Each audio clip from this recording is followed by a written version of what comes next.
महालक्ष्मी वाला चोर है, अरे गुज्जर साला चोर है। नवी मुंबईच्या कोपर खिरणे परिसरातील मरियाई मंदिराजवळ असलेल्या महालक्ष्मी ज्वेलर्स दुकानाच्या मालकाबाबत मोठी चर्चा सुरू झाली असून तो 9 ते 10 कोटी रुपयांची रक्कम घेऊन फरार झाल्याचं सांगण्यात येत आहे। या पार्श्वभूमीवर संबंधित दुकानाबाहेर 50 ते 60 ग्राहकांनी गर्दी केली असून आपली फसवणूक झाल्याची भीती त्यांनी व्यक्त केली।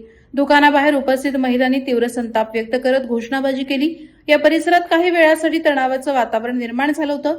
उपस्थित ग्राहकांनी आरोप केलाय की गरीब नागरिकांचे पैसे आणि सोने लुटून हा दुकानदार पसार झालाय। अनेकांनी तारण ठेवलेलं सोनं परत न करता दुकान बंद करून दुकान मालक पसार झाल्याचं उपस्थितांनी सांगितलं। दरम्यान याबाबत फसवणूक झालेल्या नागरिकांनी तात्काळ संबंधित पोलीस ठाण्यात तक्रार नोंदवण्याचं आवाहन करण्यात आलंय। फसल्या गेलेल्या महिलांनी आरोपीचा फोटो देखील दाखवला असून इतरांना सावध राहण्याचं आवाहन केलंय। तसंच पोलीस हस्तक्षेपाची मागणी केली आहे। आता याबाबत पोलीस प्रशासन काय कारवाई करणार याकडे सगळ्यांचं लक्ष लागलं आहे।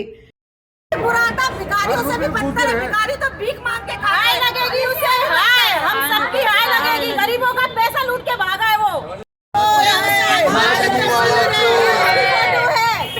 ये उसका फोटो है। वादळवारा लाईव्हसाठी अमोल कांबळे, नवी मुंबई। नवी मुंबई व रायगड जिल्ह्यातील ताज्या बातम्या आणि घडामोडींसाठी सबस्क्राईब करा वादळवारा लाईव्ह चॅनल आणि दाबा बेल आयकॉन।